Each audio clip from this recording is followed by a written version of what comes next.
कथा कहूं मैं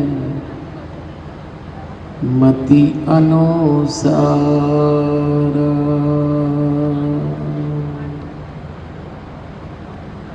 वक्रतुंड महाकाय सूर्यकोटि समप्रभ निर्विघ्नं कुरु मे देव शुभकार्येषु शुभ सर्वदा। गुरुर्ब्रह्मा गुरुर्विष्णु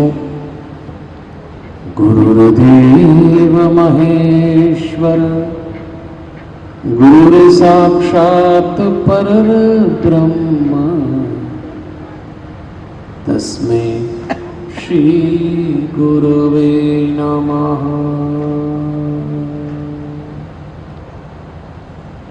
परमपिता परमेश्वर की बड़ी अनुग्रह भरी दृष्टि है और भगवान की असीम अनुकंपा है कि आज हम सब लोग देवलोकवासी बाबूजी मदन लाल जी सोनी जी के जन्म शताब्दी महोत्सव पर एकत्रित हुए हैं। इस पावन प्रांगण में उपस्थित परमात्मा के प्रत्येक स्वरूप को सादर प्रणाम करते हुए देवलोकवासी स्वामी नारायण देव तीर्थ जी, स्वामी सत्यमित्रानंद गिरी जी, माँ प्रेमा पांडुरंग जी का पुण्य स्मरण करते हुए जूना पीठाधीश्वर आचार्य महामंडलेश्वर स्वामी अवधेशानंद गिरी जी को नमन करते हुए श्री रविशंकर महाराज रावतपुरा सरकार को वंदन, परमधाम पधारे हुए पूज्य पिताजी वल्लभदास जी को नमन और इस आत्मीय आयोजन में विराजे हुए आप सब श्रद्धालुओं के भीतर बैठे हुए दिव्यात्मा को सादर प्रणाम करते हुए देवी और सज्जनों, मैं देश दुनिया में बहुत प्रवचन करता हूँ, लगभग रोज अनेक विषयों पे बोलता हूँ। अभी पिछले 15 दिन में 3 बार एक शाम माँ के नाम इस विषय पे अलग अलग जगह बोला मैंने, दिल्ली में, कलकत्ता में। तो वहाँ लोग मुझसे एक सवाल पूछते थे कि माँ पे तो बहुत बोलते हैं, कभी पिता पे भी बोला करो। तो हमने कहा हम तो बोलते हैं, आपने सुना नहीं होगा। फिर हम उनको आमंत्रित करके आए कि YouTube पे देखना।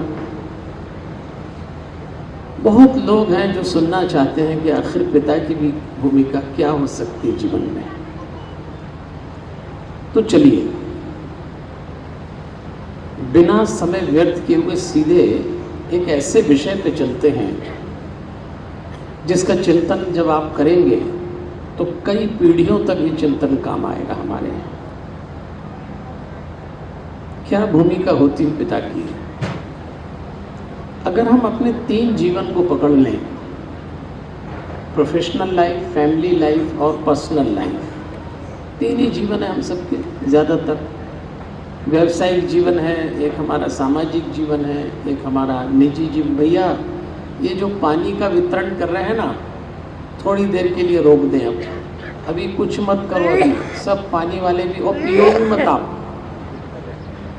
देखो एक निवेदन कर दूं, मैं आपको जीवन का रस पिलाने आया हूँ, अभी आप इस पानी से गला मत तर करना।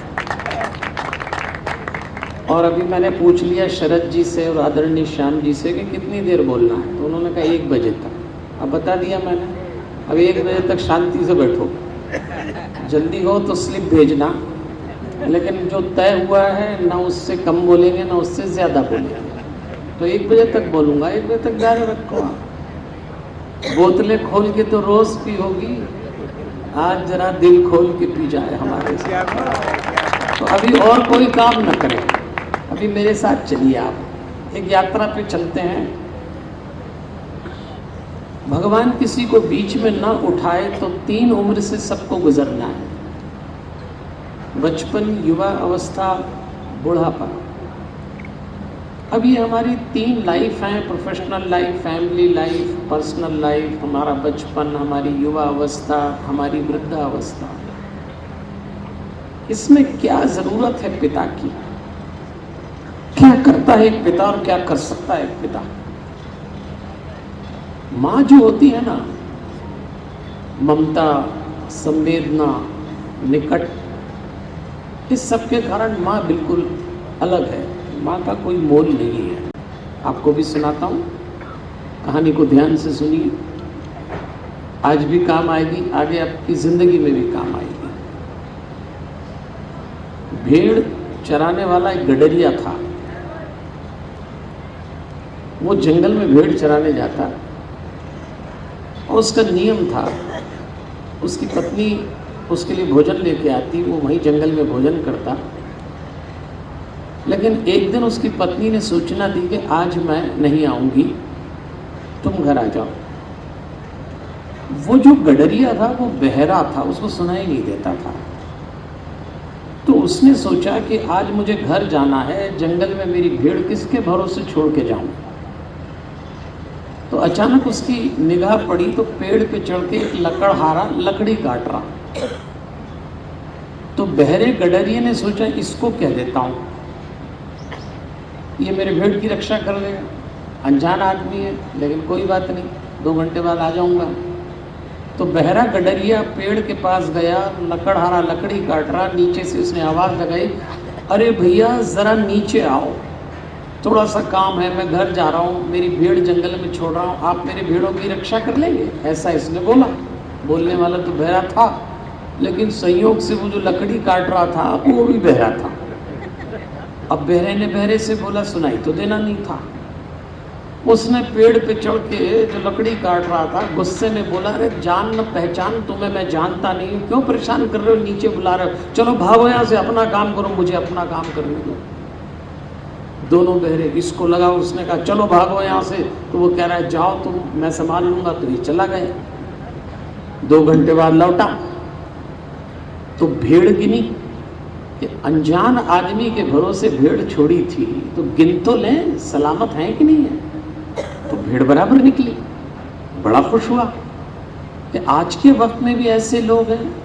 अनजाना व्यक्ति भेड़ की रक्षा कर ली, तो इसको कुछ भेंट देना चाहिए, कोई गिफ्ट करना चाहिए। तो उसने कहा क्या भेंट दूं? तो अपने भेड़ के झुंड में से एक भेड़ निकाली, भेड़ दे देते हैं। उस भेड़ की टांग टूटी हुई थी। इसने सोचा टूटी टांग की भेड़ अपने तो कोई काम की है नहीं, इसी को दे देते हैं। भेंट तो वही वस्तु दी जाती है जो अपने काम की ना हो, दूसरों को टिका दो। ज्यादातर लोग भेंट के मामले में यही करते हैं। अपने देश में सबसे ज्यादा गिफ्टेड आइटम कौन सा है? गणेश जी। इतने भेंट देते हैं गणेश जी को। आप कभी किसी को गणेश जी भेंट करें समाज में, तो उसमें नीचे अपना नाम और डेट डालना, तो 2 साल बाद वो आप ही के घर आ जाएंगे। ऐसे घूम। अपने देश में 2 चीज़ों का लोगों ने बहुत दुरुपयोग किया, दान और भेंट। डोनेशन और गिफ्ट सौदा बना दिया। दान लोग इसलिए करते हैं पुण्य बढ़ जाए, और याद रखिए देवियों और सज्जनों, दान से पुण्य कभी नहीं बढ़ता। दुनिया में 2 बीज ऐसे हैं जिनकी भ्रूण हत्या नहीं होती, एक पाप का बीज, एक पुण्य का बीज। पाप बोएंगे पाप उगेगा, पुण्य बोएंगे पुण्य उगेगा। ऐसे ही किसी को भेंट दें तो सौदा न करें, क्योंकि हमको तो बहुत भेंट मिलती है। अब हम तो इतनी कथाएं करते हैं तो दिन भर यही चलता है, और जब हम भागवत की कथा करते हैं तो इतनी भेंट मिलती है। उड़ीसा में मैं एक बार भागवत की कथा करता, भागवत में 5वें दिन भगवान के विवाह का प्रसंग आया। रुक्मणी जी का विवाह तो साड़ियों की थप्पी लग गई, इतनी साड़ी चढ़ी। मैं भी आप ही की तरह ग्रस्त हूँ, तो हमने कहा इतनी साड़ी क्या करेंगे, तो घर ले गए। हमने अपनी धर्मपत्नी से कहा कि इस बार बहुत साड़ी चढ़ी है, दिवाली का अवसर था, हमारे घर पुताई हो रही है। हमने कहा पुताई वालों को ही दे दो इतनी साड़ी। हमारी पत्नी ने पुताई वाले को साड़ी दे दी। 2 दिन बाद पुताई वाला लौट के आया, उसके हाथ में वही साड़ी। उसने कहा मैडम ये रखो। तो मैडम ने पूछा क्यों? तो पुताई वाले ने कहा मेरी घरवाली ऐसी साड़ी नहीं पहनती। उस दिन हमें पता लगा कि पुताई वाले की घरवाली जो साड़ी ना पहनती हो वो पंडित के घरवाली को टिका दो। अब बताओ, अरे दान वो करो जो आपको प्रिय हो, टिकाओ मत, दान का फायदा है। वो टूटी टांग की भेड़ लेके गया लकड़हारे के पास, पेड़ पे चढ़ा हुआ लकड़हारा। उसने कहा भैया जरा नीचे आओ, आपने बहुत अच्छा काम किया, मेरे भेड़ों की रक्षा की, मैं आपको ये भेड़ भेंट देना चाहता हूँ। अब इस बार वो नीचे आया, झल्ला के उसने कहा, वो भी बहरा, कि क्यों पहले भी पीछे आके पड़े, अभी फिर मुझे नीचे बुला रहे हो, क्या बात है? बोले ये भेड़ भेंट ले लो। लकड़हारे ने कहा मैंने तुम्हारी भेड़ की टांग नहीं तोड़ी, तुम क्यों मेरे पीछे पड़े? सुनाई दे नहीं रहा दोनों को, ये कह रहा भेड़ भेंट ले लो, उसने कहा मैंने भेड़ की टांग नहीं तोड़ी। दोनों उलझ गए और उलझते उलझते दोनों सड़क पे आ गए। उनकी नजर पड़ी तो उसी समय एक चोर राजा के अस्तबल से घोड़ा चुरा के ला रहा। राजा का घोड़ा था सजा धजा, उस पे चोर बैठा।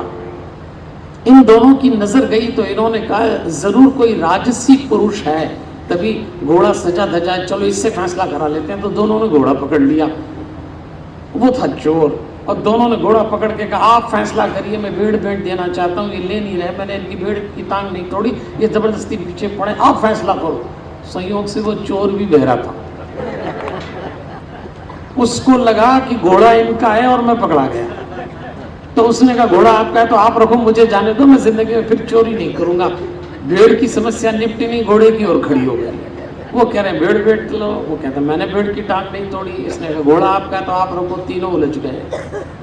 उलझते उलझते तीनों की नजर पड़ी, और जब घेर के कहा कि आप फैसला करिए, मैं भेड़ भेंट देना चाहता हूँ, ये ले नहीं रहे, मैंने इनकी भेड़ की टांग नहीं तोड़ी, ये जबरदस्ती मेरे पीछे पड़े, घोड़ा इनका है तो ये रखे, मुझे जाने दे। महात्मा जी समझ गए कि ये तीनों बहरे हैं, लेकिन संयोग से महात्मा जी मौनी बाबा थे, उन्होंने मौन व्रत ले रखा। लेकिन वो समझ गए तो उन्होंने कहा कुछ नहीं।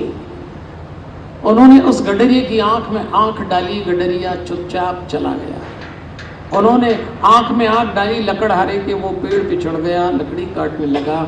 घुड़सवार की आंख में आंख डाली, वो भी चला गया। कहानी खत्म हो गई। देवियों और सज्जनों, हमारे काम की अब शुरू होती है। किसी भी महात्मा का तप देखना हो तो उसके वस्त्रों पे मत जाना, उसकी वाणी पे मत जाना। किसी का भी तप नेत्रों से प्रकट होता है, आंखें बोलती है इसने क्या तपस्या की है, क्या घटा है। किसी साधु की आंख में आंख डाल के बात करने का मौका है तो सावधान रहिएगा। उसने देखा सिर्फ, और वो तीनों काम पे लग गए। वो गुरु था। आज हम लोगों के पारिवारिक जीवन में हमारे पिता की भूमिका उस महात्मा जैसी हो जाती है जो कभी कभी कुछ कहता नहीं है, नेत्रों से देखता है, तो तीनों लोग काम पे लग जाते हैं। आज हमारी तीनों उम्र बहरी हो गई है। आज हमारे घर में बचपन युवा अवस्था से क्या कह रहा है, युवा अवस्था बुढ़ापे से क्या कह रही है, बुढ़ापा इन दोनों से क्या कह रहा है, समझ में आना बंद हो गया। आज हमारी प्रोफेशनल लाइफ, फैमिली लाइफ और पर्सनल लाइफ घालमेल हो गई है। लोग तनावग्रस्त हैं, बेचैन हैं, परेशान हैं, हैरान हैं, थके हुए हैं। कोई तो चाहिए जो केंद्र में हो। उस शक्ति का नाम पितृ शक्ति है। एक पिता कई बार अपनी उपस्थिति मात्र से कई घटनाओं को सुलझा देता है। और मित्रों, पिता क्या होता है ये सबसे अधिक तब पता लगता है जब वो नहीं होता है। जिन्होंने असमय पिता खोए होंगे वो जानते होंगे कि पिता न होने का मतलब क्या होता है।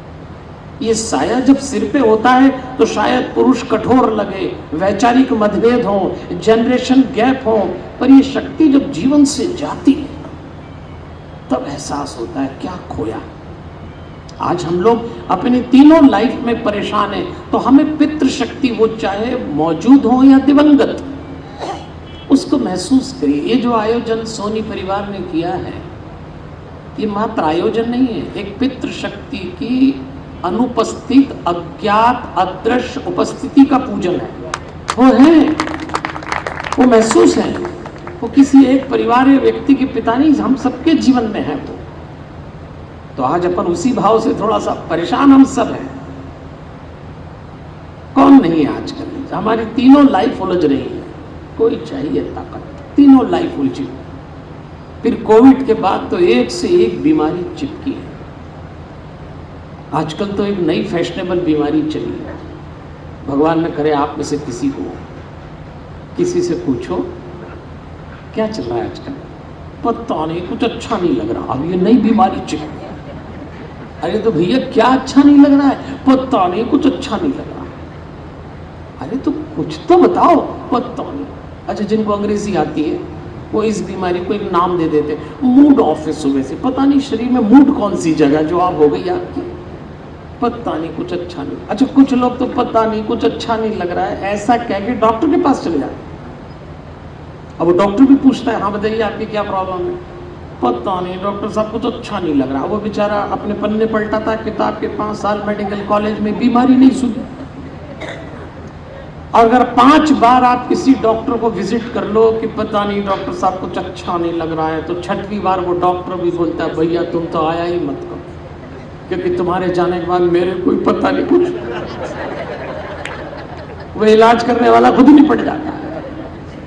ऐसी उलझने, ऐसे मानसिक अवस्था में कोई ताकत चाहिए जो हमारी तीनों उम्र, हमारी तीनों लाइफ जो है इसको संभाल सके। तो आज इसी भाव से चलते हैं। देखिए, विषय थोड़ा हटके गहरा है, आप लोग थोड़े ध्यान से चलिए। सारी दुनिया में इस बात की बहुत चर्चा होती है कि माँ के गर्भ में 9 माह हम रहते हैं, इसलिए माँ सचमुच माँ है।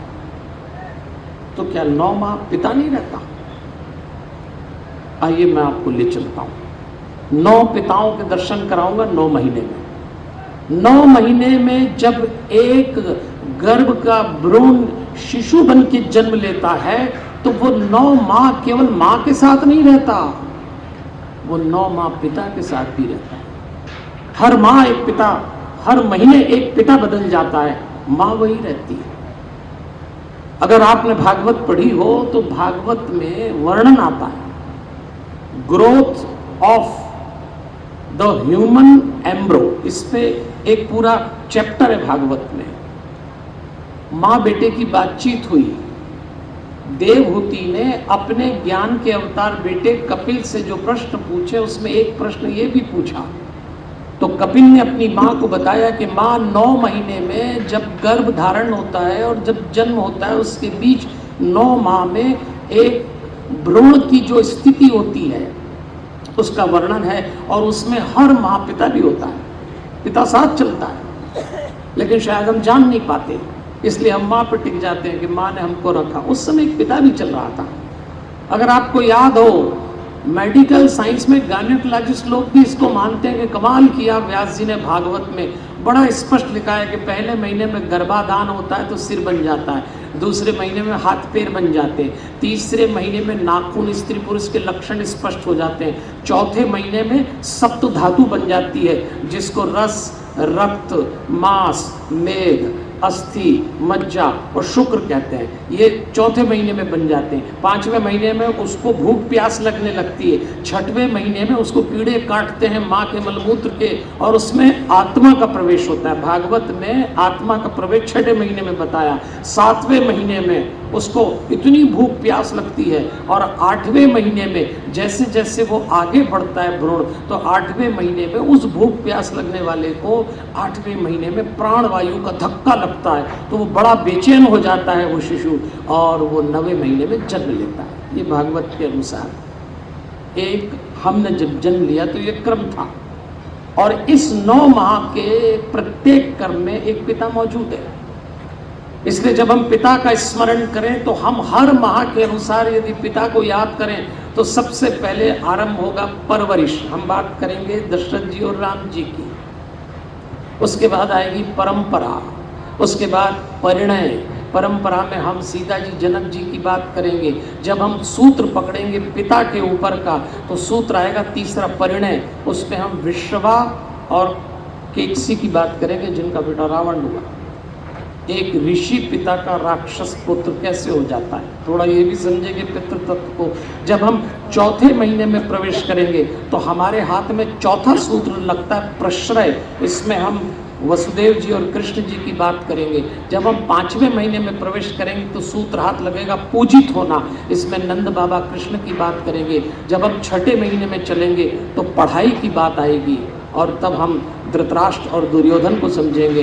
जब हम और आगे बढ़ेंगे 7वें महीने में पगड़ी की बात आएगी, तब हम शांतनु और भीष्म को समझेंगे। जब हम 8वें महीने में आएंगे तो देवियों और सज्जनों पिता एक पुस्तक है, इस भाव को समझेंगे। और यहाँ हम बात करेंगे परशुराम जी और उनके पिता जमदग्नि की। और 9वें महीने में जब हमारा जन्म हो जाता है तब हम परोपकार की बात करेंगे, और परोपकार में हम शिव जी के पुत्र हनुमान जी की बात से अपनी बातचीत समाप्त करेंगे। चलें 9 महीने के क्रम में आप सब मेरे साथ तन्मयता से चलिएगा। एक ऐसा विषय है देवियों और सज्जनों जहां आप पितृशक्ति को बहुत गहराई से जाके समझेंगे। इसको हमको समझना ही पड़ेगा। माँ यदि लालन है तो पिता पालन है। हम बच्चे हैं तो हमारी रग रग में माँ बहती है और पिता प्रकट होता है। जब कोई संतान प्रकट होती तो वो पिता है, माँ तो बह रही है उसमें। तो आइए सबसे पहले भागवत के आधार पे पहले माह में जब गर्भाधान होता है तो सिर बनता है सबसे पहले। आइए हम यहीं सबसे पहले परवरिश यहीं से आरंभ हो जाती है। माता पिता बनना केवल देह के मिलन की घटना जो लोग मानेंगे उसका नुकसान संतान उठाएगी। हमारे 16 संस्कार में से पहला संस्कार ही है। और आइए एक पिता कहाँ से परवरिश आरंभ करता है अपने बच्चों की? जन्म से, गर्भाधान से। दशरथ जी के यहाँ जब संतान नहीं थी तो वो अपने गुरु के पास गए। वशिष्ठ जी ने कहा एक नहीं 4 होंगी, लेकिन एक काम करना पड़ेगा, यज्ञ करना पड़ेगा। क्या दिक्कत थी? एक फल उठा के दे देते वशिष्ठ जी और फल खा लेते तो शायद हो जाती संतान। लेकिन उन्होंने कहा नहीं, आपको यज्ञ करना पड़ेगा। और देवी और सज्जनों, यज्ञ का अर्थ होता है तप, डिसिप्लिन। बिना तप के संतान पैदा न कर ले। माता पिता एक मोरल डिसिप्लिन से गुजरे और तब संतान का जन्म हो तो उस संतान की वृत्ति अलग होगी। केवल देह की मिलन की घटना नहीं है। इसलिए यज्ञ किया गया तब राम आए। और दशरथ जी ने राम जी की जो तैयारी करी, जिसको मैं परवरिश कहता हूं, कितनी बारीक तैयारी करी कि राम जी के गुरु थे वशिष्ठ, तो उनसे सैद्धांतिक ज्ञान प्राप्त कराया। गुरुकुल में पढ़ने गए, लेकिन 2 तरह के नॉलेज होते हैं, एक थ्योरेटिकल, एक प्रैक्टिकल। दशरथ जी जानते थे, इसलिए राम जी के जीवन में जो दूसरे गुरु आए उनका नाम था विश्वामित्र। और जब विश्वामित्र जी को राम और लक्ष्मण सौंपे गए और जब विश्वामित्र जी के साथ राम चले तो राम और लक्ष्मण ने विश्वामित्र जी से एक प्रश्न पूछा था, ये पहाड़ किस तरह का है गुरुदेव? तब विश्वामित्र जी ने कहा था, राम ये पहाड़ नहीं है, ये हड्डियों का ढेर है। ऋषि मुनियों को और मनुष्यों को मारकर रावण ने जो हड्डियां इकट्ठी करी उसका। लक्ष्मण ने पूछा था, महाराज ऐसी नदी मैंने कभी नहीं देखी जिसका रंग लाल है। तो बोले इसमें रक्त का रंग मिल गया, इतना रक्तपात किया रावण ने। तब राम को समझ में आया और विश्वामित्र जी ने कहा, मैं तुम्हें राजमहल से सिर्फ इसलिए निकाल के लाया हूं राम कि तुम देख सको कि जीवन में संघर्ष कैसे करना पड़ता है। 14 वर्ष का लोक नायक बना हुआ राम तैयार यहां हुआ था जब विश्वामित्र लेके गए। हमें अपने बच्चों को संघर्ष करना सिखाना चाहिए, हमें अपने बच्चों को विपरीत में जीना सिखाना चाहिए। आज बच्चे ऐसे पाले जा रहे हैं, और क्या हथेली पे रख, मुंह खुल जाए माँ बाप दौड़ जाते, बावले हो गए माँ बाप। इतने बावले कभी नहीं हुए जितने अभी हुए औलाद पालने में, बावले हो गए। और फिर देखो आप, इसीलिए भारत के घरों में जो दो चिंता मुझे अभी होती, शायद आपको भी होगी। आपने सुना होगा भारत के घरों में इन दिनों दो प्रॉब्लम चल रही, जिसकी कीमत 15 साल बाद चुकाएंगे आप।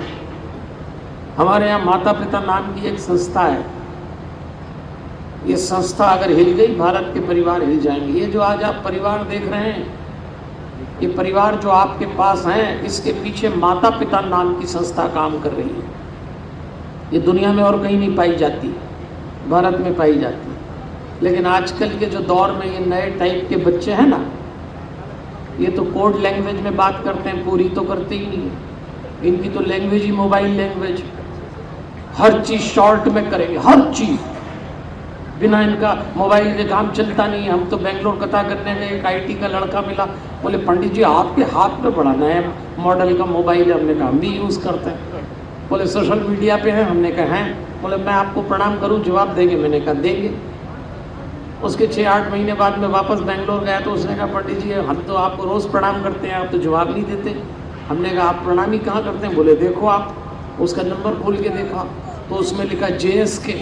मैंने कहा ये क्या है? बोले यही प्रणाम है, JSK। बोले जय श्री कृष्ण। अब जो पीढ़ी जय श्री कृष्ण पूरी लिखने को तैयार ना हो, वो इसी में निपटा रही हो, JSK में। उस आप भैया देखो, एक काम समझ लो, आप जो भी करो अच्छे से करो, ताली तो ठीक से बजाइए। हाँ, ये कोई ताली बजाइए। एक परोपकारी पितृ पुरुष के जन्मोत्सव के महोत्सव के इस घटना पे ऐसे बैठे हैं तो ताली तो ढंग से बजा लो। जरा एक बार जोरदार ताली बजाइए, ऐसी ताली बजाइए हमारे पितरों को सुनाई दे।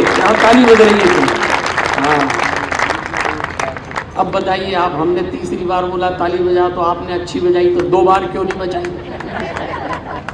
इसीलिए नहीं बजाई। एक तो क्या, ये मारवाड़ियों के कार्यक्रम में लंच, ब्रेकफास्ट, हाई टी और डिनर कथा से भी ज्यादा महत्वपूर्ण। अब ये सब ब्रेकफास्ट लेके बैठे हैं, सब। अच्छा, पता ही नहीं लगता है ऐसे फंक्शन में कि ब्रेकफास्ट ले रहे हो कि लंच ले रहे हो।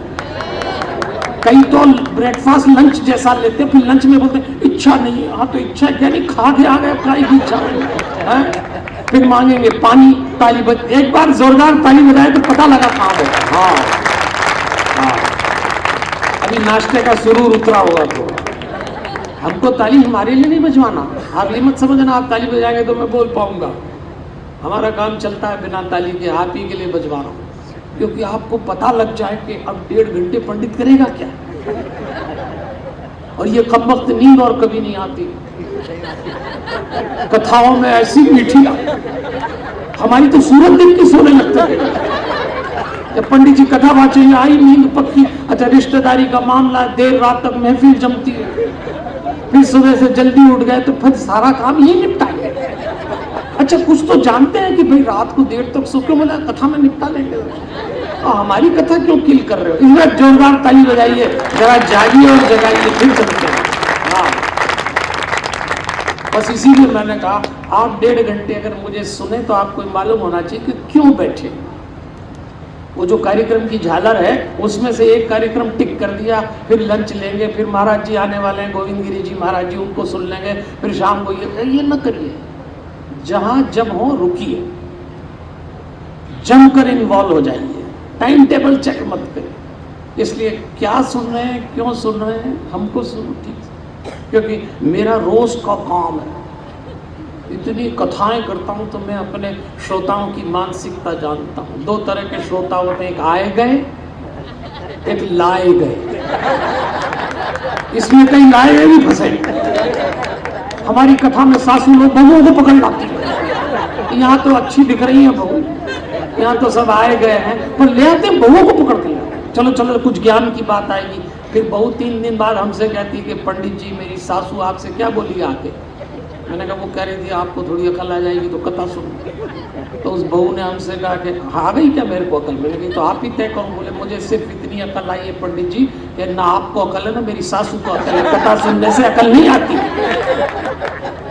तो अकल के लिए तो सुनना ही मत आप बिल्कुल, कुछ नई बात लेके जाए इसलिए सुनिए, नहीं तो हमको क्या दिक्कत है।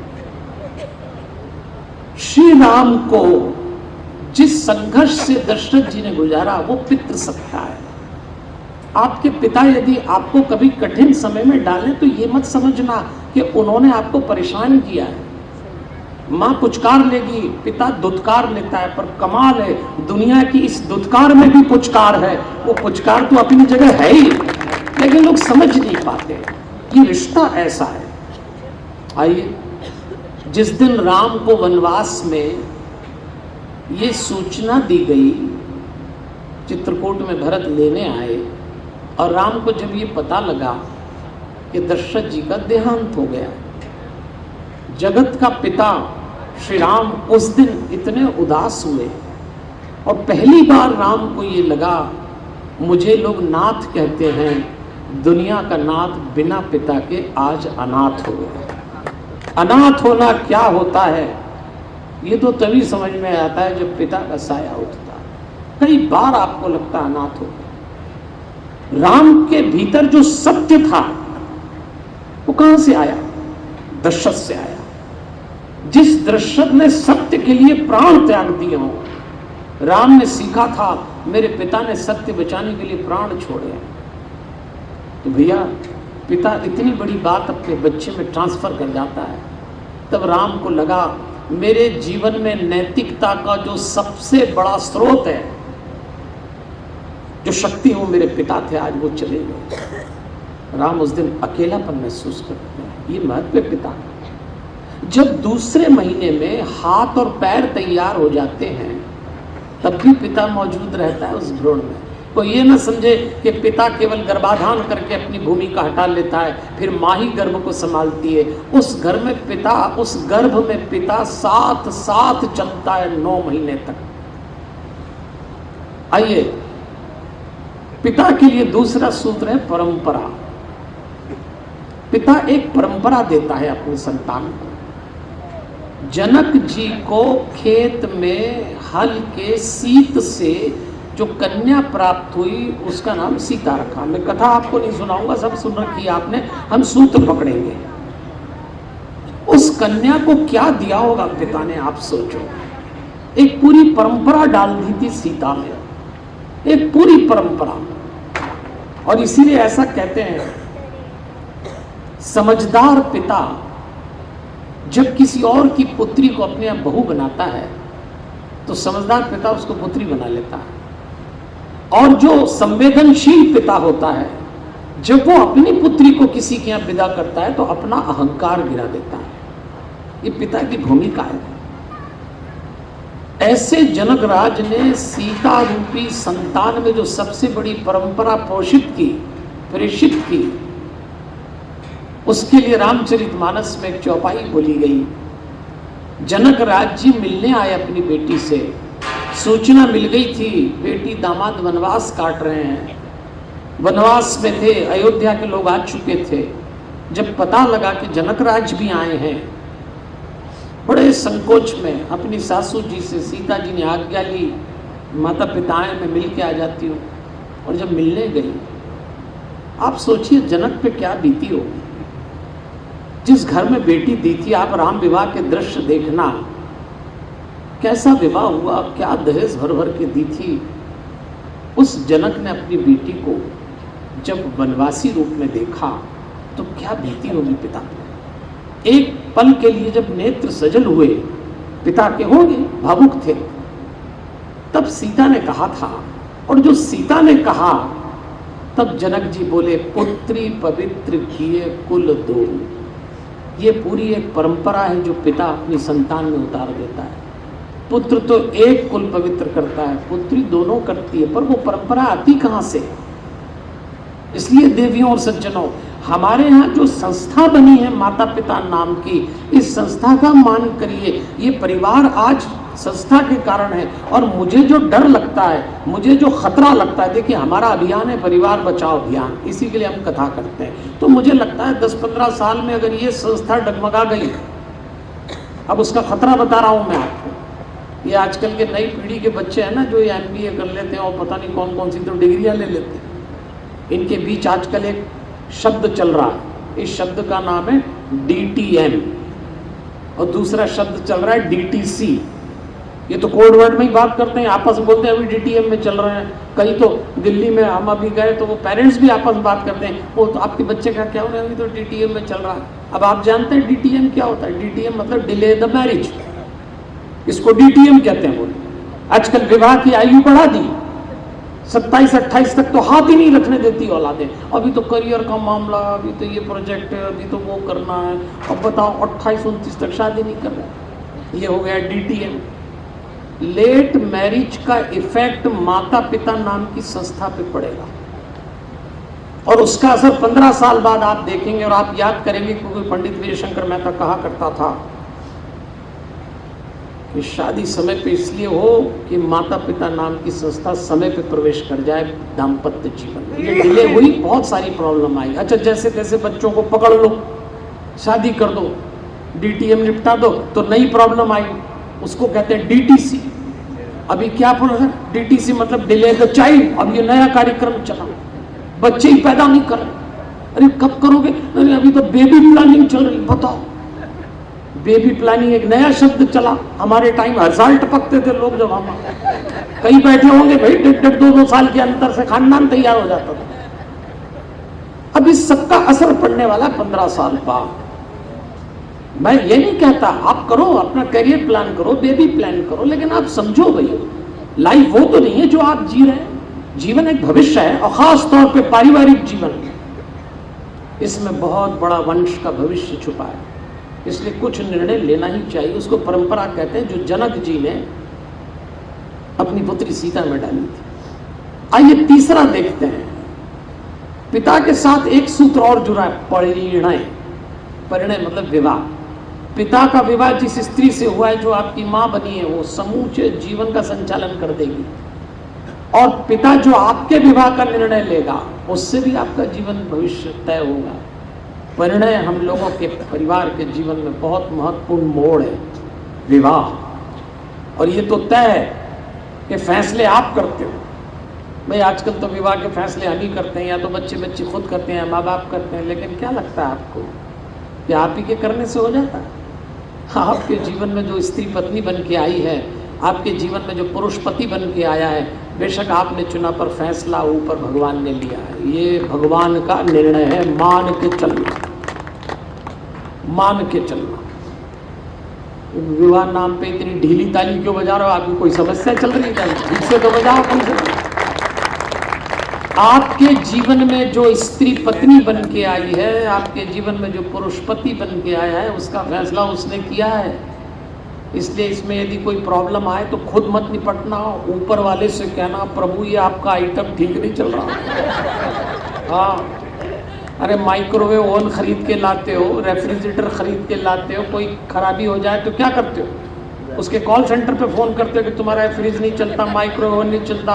वो आदमी भेज के रिपेयर करता है। मैं भी यही कहता हूँ, पति से पंगा हो जाए, पत्नी से लफड़ा हो जाए, आपस में बिल्कुल मत उलझना, सीधे भगवान को याद करना, अरे महाराज ये आपका प्रोडक्ट चल नहीं रहा। वो रिपेयर भी करेंगे, और जरूरत पड़ी तो रिप्लेस भी वही करेंगे, अपने को कसर। कभी कभी जरूरत पड़ जाती है रिप्लेस की, अब क्या करें? लेकिन देवियों और सज्जनों, परिणय का कैसा दुष्परिणाम भी आ सकता है। आइए मैं तीसरे पिता से मिलवाता हूं। विश्रवा ऋषि थे। सुमाली ने सोचा कि यदि मुझे विष्णु का नाश करना है तो मेरी बेटी केकसी का विवाह मैं किसी ऋषि से करा दूं। एक राक्षसी, एक ऋषि के मेल से जो संतान पैदा होगी, उसको तैयार करूंगा विष्णु को समाप्त करने के लिए। अपनी पुत्री को भेजा। विश्रवा मुनि पहले से विवाहित थे, बड़े बेटे का नाम कुबेर था। आकर्षित हुए केकसी से विवाह हुआ, दशानन, कुंभकर्ण, विभीषण, शूर्पणखा। एक पिता ने अपने विवाह का निर्णय गलत ले लिया, आज तक समाज उसकी कीमत चुका रहा है, क्योंकि केकसी से जो विवाह हुआ उसमें जो संतान हुई वो दशानन बनी। वो जो बालक दशानन था उसको 3 बजे पिता उठाते आश्रम में और शास्त्र रटवाते, मंत्र रटवाते।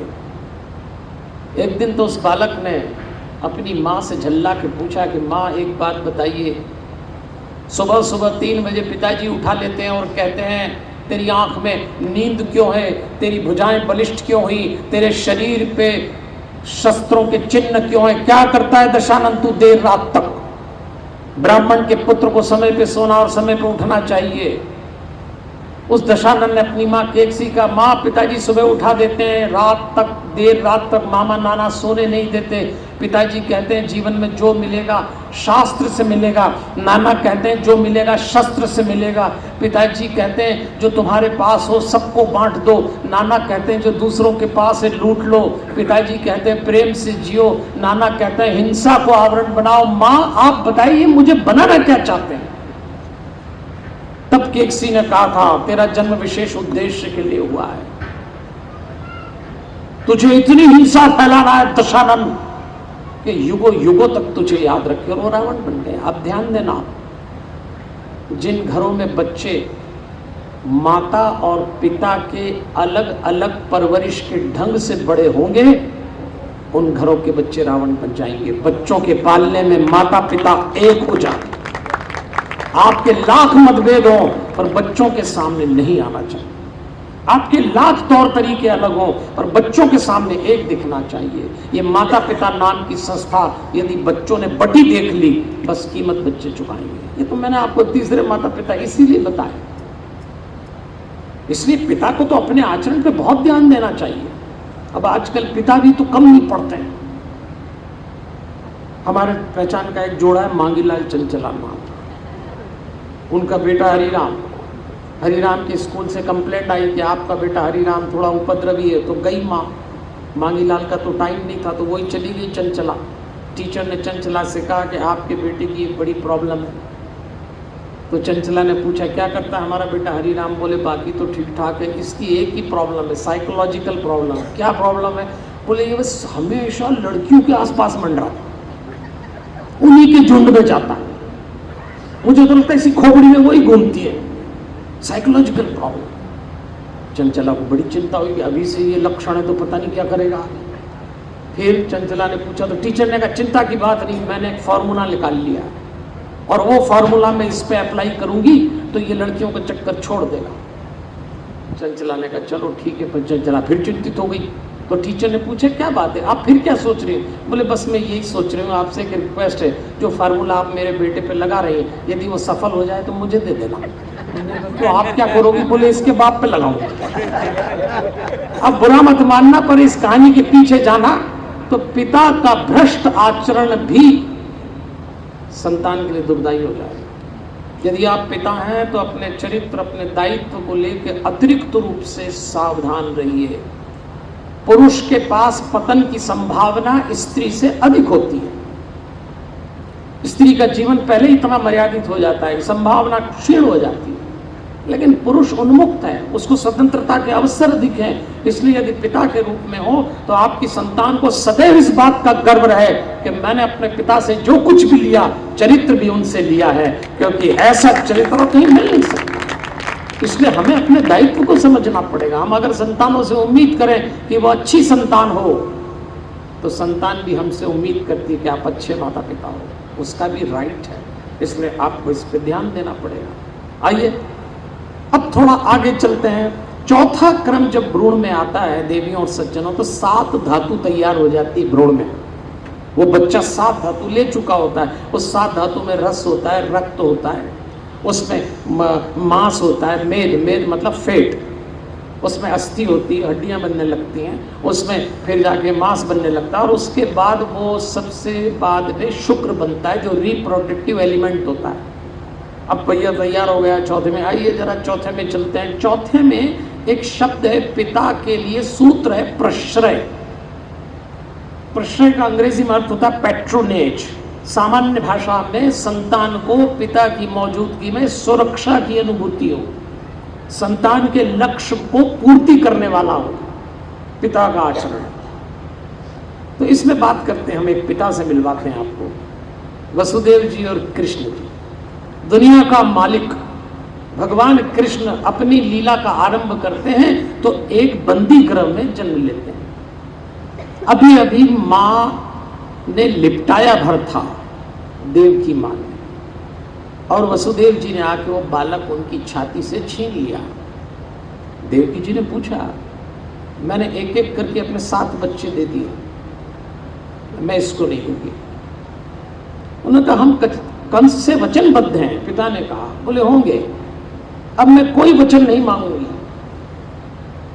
अगर कंस को दिए गए वचन की इतनी बड़ी कीमत चुकाना पड़ती तो उसी दिन मर गई होती, उसके हाथ से क्यों बचाया आपने? मैंने अपने 7 बच्चे दिए, मैं अब नहीं दूंगी। लिपट गई, तब भगवान को बलात् खींचा, क्योंकि पुरुष कभी कभी कर्तव्यों से बंधा है। माँ तो ममता है, ममता नियम नहीं मानती। उन्होंने कहा, देवी मैं भी समझता हूँ, पर मुझे इसको पहुंचाना है, लीला का निर्धारण हो चुका है, मुझे इसको गोकुल ले जाना है। वो नहीं देती तो खींच लेते हैं और माँ धरती पे लोट लगाती है। उस दिन भगवान ने देखा, जगत के पिता ने जगत में आने के बाद जो पहला दृश्य देखा कि माँ धरती पे लोट लगाती है, इसको भाग्य कहते हैं। भैया गृहस्थी में बहुत सारी चीजें भाग्य से चलती हैं, इसलिए भगवान हमको आश्वस्त करता है कि टूटा मत करो, बहुत सारा भाग्य। राम ने अपने पिता दशरथ को अंतिम समय में देखा तो नहीं था, पर दशरथ गए कैसे थे? मछली की तरह धरती पे तड़प के गए थे। परमात्मा का पिता भी धरती पे लोट लगा के चला गया। परमात्मा की माँ लोट लगा रही धरती पे, मेरे बेटे को मत ले जाओ। भगवान कहता है भाग्य परिवार में बड़ा काम करता है, आप बच नहीं सकते। इसलिए भगवान और भाग्य पे छोड़ के आप थोड़े रिलैक्स हो सकते हैं। ये एक सिस्टम है रिलैक्स होने के लिए, नहीं तो उलझते चले जाएंगे। और जैसी सुपड़े में टोकरी में रखा और चले। आप सब कथा जानते, मुझे बताने की जरूरत नहीं है कि यमुना जी भगवान की होने वाली पत्नी थी, तो उन्होंने अपना लेवल बढ़ाया भगवान को छूने के लिए। भगवान तो कृष्ण जी थे, नटखट थे, उन्होंने पैर ही बाहर नहीं निकाले। यमुना जी बढ़ा रही स्तर, भगवान भी पैर बाहर नहीं निकाल रहे। इसको हट कहते हैं। दुनिया में 3 हट बड़े मशहूर हैं, राजहट, बालहट और त्रियाहट। त्रियाहट समझते हैं? त्रिया स्त्री को कहते हैं। जिन्होंने त्रियाहट भुगता हुआ उनको मालूम होगा कि ये भी एक खतरनाक हट है। और वहाँ तीनों हट चल रहे थे। राजहट इनका था, वसुदेव जी कह रहे थे नदी पार करूंगा। बालहट भगवान का पैर नहीं निकालूंगा। त्रियाहट यमुना जी का छू के मानूंगी। और जब भगवान को लाए लीला के अनुसार, यशोदा जी के यहाँ योग माया ने जन्म लिया, उन्होंने योग माया को उठाया, भगवान को रखा, और तब जाके भगवान की गोकुल लीला और जन्मोत्सव की लीला हुई। तब भगवान ने कहा मैंने पिता का प्रश्रय लिया, तब जाके मेरी लीला आरंभ हुई। पिता कितनी बड़ी भूमिका में रहता है कि परमात्मा भी जब जन्म लेता है तो उसकी पैट्रोनेज की सुरक्षा की जरूरत पड़ती है। ये पिता की भूमिका है। ये जो हमारे शरीर में 7 तत्व हैं, ये सब पिता के दिए हुए। ये रिश्ता था वसुदेव जी का और ये रिश्ता था कृष्ण जी का। भगवान ने भी स्वीकार किया, यहां तक छोड़ा उन्होंने लाके। आइए अब 5वें में चलते हैं। वो जो भ्रूण है, वो जो शिशु है, वो जो एम्ब्रो है, उसको 5वें महीने में भूख प्यास लगने लगती है, तो लात मारता है, करवट बदलता है। अब माँ को अनुभूति होने लगती, पर पिता साथ में चल रहा होता है। ये फिर मैं आपको याद दिलाता हूं। और 5वें में पूजित शब्द आता है। माँ तो सदैव पूजित है, लेकिन पिता वंदनीय है। अगर ये पूजनीय है तो वो भी वंदनीय है। इन दोनों का अंतर समझें आप। पूजा बड़े हृदय से हो जाती है। पूजा का मामला कुछ, पूजा में समर्पण होता है, पर वंदना में कभी कभी प्रचार प्रसार भी दिखता है, वंदना में कभी शोर है। तो पिता के साथ जो रिलेशनशिप होती है उसमें दुनिया जानती है। आपको बहुत सारे लोग आपके पिता के ही नाम से जानेंगे। क्यों? क्योंकि वो एक अलग ढंग से आपको लेके चलता है। आइए अब हम एक पिता और एक पुत्र की बात करते हैं, वो है नंद राय और कृष्ण जी। नंदराय की उम्र 60 साल, बुढ़ापे में संतान होगी, ये आए। नंदराय केवल गोप ग्वालों के छोटे से राजा, और दुनिया का मालिक उनके घर उतर आया। अब आप देखिए नंदराय ने जो भी कृष्ण की तैयारी करी, मैं लंबी व्याख्या नहीं करूंगा, पर एक दृश्य मुझे भी बहुत अच्छा लगता है, आपको भी पसंद आएगा, कि जब कंस को मार के भगवान को अलग महल में रखा गया, मथुरा में उत्सव मनाया गया, तब एक दिन भगवान जिस महल में रहते थे उसके बाहर उनको शोर सुनाई दिया। भगवान बाहर निकले तो सारे गोप वाले हल्ला करे, चल कृष्ण चल, तू हमारे कंधे पे चढ़ के आया था, ये द्वारपाल हमको तुझसे मिलने नहीं देते, ये कहते तू राजपुरुष है, तू कब से राजपुरुष हो गया, तू हमारे साथ का ग्वाला है, चल हमारे साथ। तब भगवान कृष्ण ने गोप ग्वालों से कहा था, मित्रों जीवन इसी का नाम है, हर मनुष्य का जीवन एक चौराहे पे एक दिन आ जाता है। चौराहे का मतलब 4 रास्ते होते हैं, मुझे अलग मार्ग पे जाना है, तुम्हें अलग मार्ग पे जाना है। मित्रों हम साथ में जितना रह लिए सो रह लिए, अब तुम अपने दायित्व निभाओ, मैं अपने कर्तव्य पूरे करूंगा। 2 सगे भाई बहन भी जीवन में एक मार्ग पे नहीं चल पाते, तो तुम तो मित्रों, खूब सारा उपहार देके उनको विदा किया। उसी समय गोप ग्वालों की भीड़ को चीर कर नंद बाबा जब आगे आए, भगवान कृष्ण ने नंद बाबा को देखा तो प्रणाम किया। तब नंद बाबा ने कृष्ण से उस दिन कहा था, कृष्ण तू राजपुरुष है, हमें नहीं मालूम, मैंने तुझसे गोबर उठवाया, गाय चरवाई, आज तू इतना बड़ा व्यक्ति है, मेरा आशीर्वाद है कि तू बहुत बड़ा व्यक्ति बनेगा, दुनिया तुझे पूजेगी।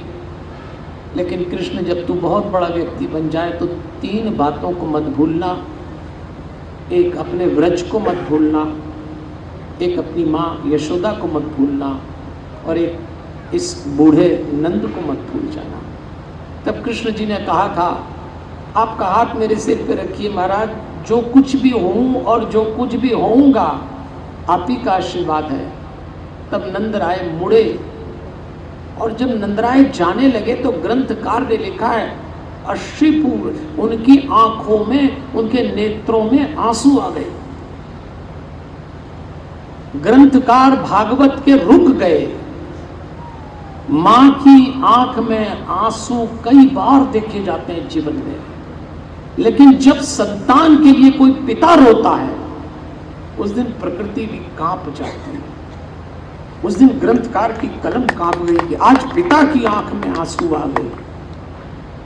और जब अश्रुपूरित नेत्रों से चले नंद, तब भगवान कृष्ण ने अपनी पिता की पीठ देखी।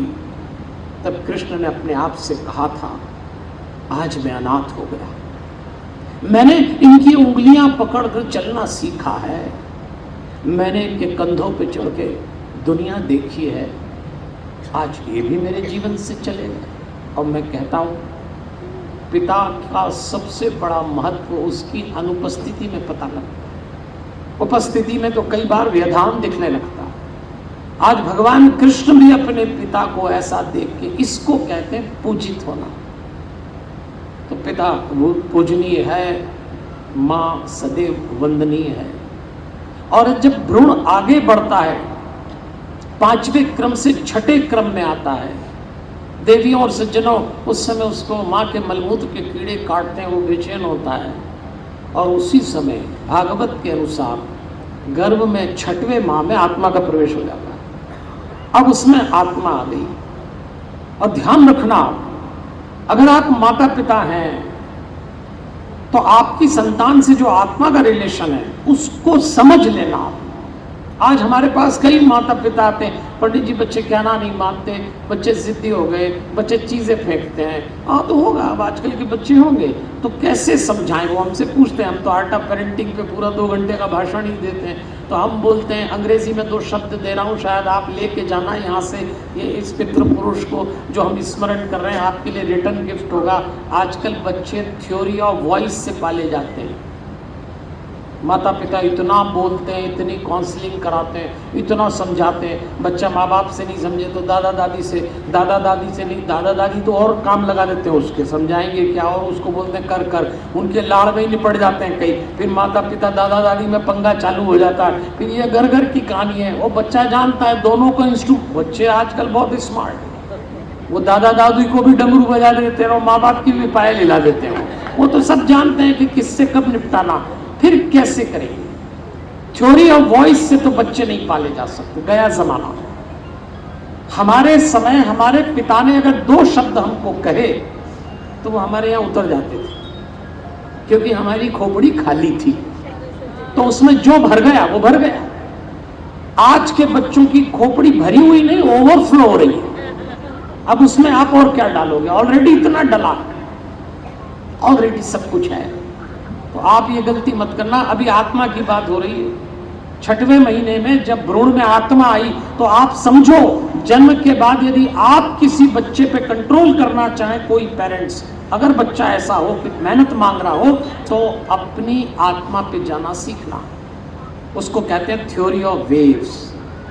थ्योरी ऑफ वॉइस से बच्चे नहीं पाले जाएंगे, थ्योरी ऑफ वेव से आपके शरीर यानी माता पिता के शरीर से जो तरंगें निकलती हैं वो पॉजिटिव तो बच्चा आज्ञाकारी, वो नेगेटिव तो बच्चा उपद्रवी। बस सीधी परिभाषा, आप देख लेना।